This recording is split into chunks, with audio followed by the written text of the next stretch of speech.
Welcome to பிரதி babies world. இன்றைக்கி நம்ம சேனலில் குழந்தையோட கலரை சூப்பராக இன்க்ரீஸ் பண்ணக்கூடிய கேரட் பியூரி எப்படி செய்கிறதுன்னு தான் பார்க்க போகிறோம்.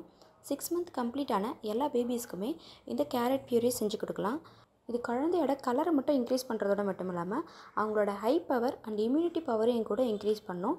இதோட ப்ரிப்பரேஷன் பார்க்குறதுக்கு முன்னாடி நீங்கள் இப்போ தான் ஃபஸ்ட் டைம் நம்ம சேனல் பார்க்குறீங்கன்னா மறக்காமல் சேனலை சப்ஸ்கிரைப் பண்ணிவிட்டு கூடவே பெல் பட்டனையும் ப்ரெஸ் பண்ணிவிட்டு ஆல் ஆப்ஷன் செலக்ட் பண்ணிவிடுங்க. அப்போ தான் நான் அப்லோட் பண்ணுற லேட்டஸ்ட்டு வீடியோ நோட்டிஃபிகேஷன் உங்களுக்கு உடனே வரும். ஸோ தட் நீங்கள் வீடியோவை மிஸ் பண்ணாமல் பார்க்க முடியும். கேரட் பியூரி செய்கிறதுக்கு நான் இன்றைக்கி ஒரு கேரட் எடுத்திருக்கேன். இந்த கேரட்டை நல்லா வாஷ் பண்ணிவிட்டு தோல் சீவி இந்த மாதிரி குட்டி குட்டியாக கட் பண்ணிக்கோங்க. ஃபஸ்ட்டு நான் இந்த கேரட்டை ஸ்டீம் பண்ணிக்கிறேன். எப்பயுமே நம்ம குழந்தைங்களுக்கு ஃப்ரூட்ஸ் அண்ட் வெஜிடபிள்ஸ் கொடுக்கும்போது அது தண்ணியில் போட்டு குக் பண்ணி கொடுக்கக்கூடாது. டபுள் பாய்லர் மெத்தடில் தான் ஸ்டீம் பண்ணி கொடுக்கணும். கேரட்டை ஸ்டீம் பண்ணுறதுக்கு இட்லி பாத்திரத்தில் கொஞ்சமாக தண்ணி ஊற்றிருக்கேன். இப்போ இதில் இட்லி பிளேட் வச்சுட்டு இந்த பிளேட்க்கு மேலேயே நம்ம கட் பண்ண கேரட்டை பவுலோடையே வச்சுக்கிறேன்.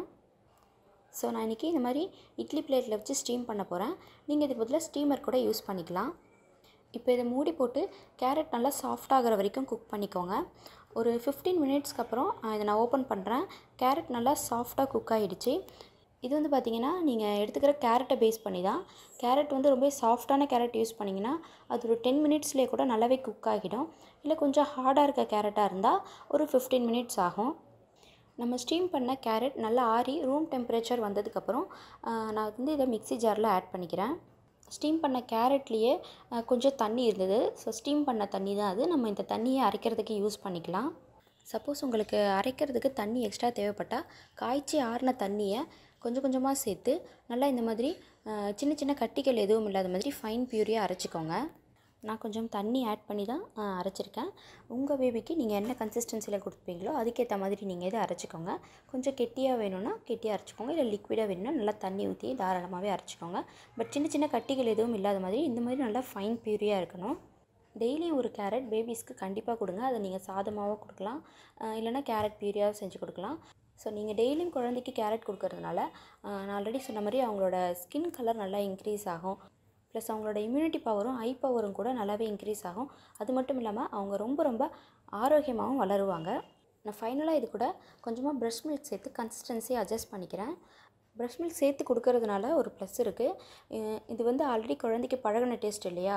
ஸோ நம்ம ப்ரெஷ் மில்க் சேர்த்து கொடுக்கும்போது அந்த ஃபுட்டை அவங்க ஈஸியாக சாப்பிட்ருவாங்க. ஸோ இது ஒரு சின்ன டிப், நீங்கள் ட்ரை பண்ணி பார்க்கலாம். உங்கள் குழந்தை ஃபுட்டு சரியாக சாப்பிடலை, எந்த ஃபுட்டு அவங்க சரியாக சாப்பிடலையோ அந்த ஃபுட்டில் நீங்கள் கொஞ்சமாக ப்ரெஷ் மில்க் ஆட் பண்ணி கொடுத்தீங்கன்னா அவங்க அதை நல்லா சாப்பிட்ருவாங்க. அவ்வளோதான், நம்மளோட கேரட் பியூரி ரெடி. நீங்கள் இதை உங்கள் குழந்தைக்கு ஃபஸ்ட் டைம் செஞ்சு கொடுக்கும்போது மார்னிங் பிரேக்ஃபாஸ்ட்டுக்கு செஞ்சு கொடுங்க. குவான்டிட்டியும் கொஞ்சமாக கொடுத்தாலே போதும். நெக்ஸ்ட்டு 3 டேஸ்க்கு எந்த ஒரு நியூ ஃபுட்டும் கொடுக்க வேணாம். இந்த ஃபுட்டால் அவங்களுக்கு அலர்ஜி எதுவும் இல்லைனா மட்டும் இந்த ஃபுட்டை அவங்களுக்கு நீங்கள் ரெகுலராக கொடுங்க. குவான்டிட்டியும் கொஞ்சம் கொஞ்சமாக இன்க்ரீஸ் பண்ணிக்கலாம். அதேமாரி ஈவினிங் டைம்லேயும் செஞ்சு கொடுக்கலாம். ஸோ நீங்களும் இந்த கேரட் பியூரியை உங்கள் குழந்தைக்கு செஞ்சு கொடுங்க. இந்த வீடியோ உங்களுக்கு பிடிச்சிருந்தா மறக்காமல் ஒரு லைக் பண்ணிவிடுங்க. இந்த வீடியோ உங்களுக்கு ரொம்பவே யூஸ்ஃபுல்லாக இருக்கும்னு நம்புகிறேன். இன்னும் இது போல் நிறைய baby food and baby care tips தெரிஞ்சுக்க மறக்காமல் நம்ம சேனல்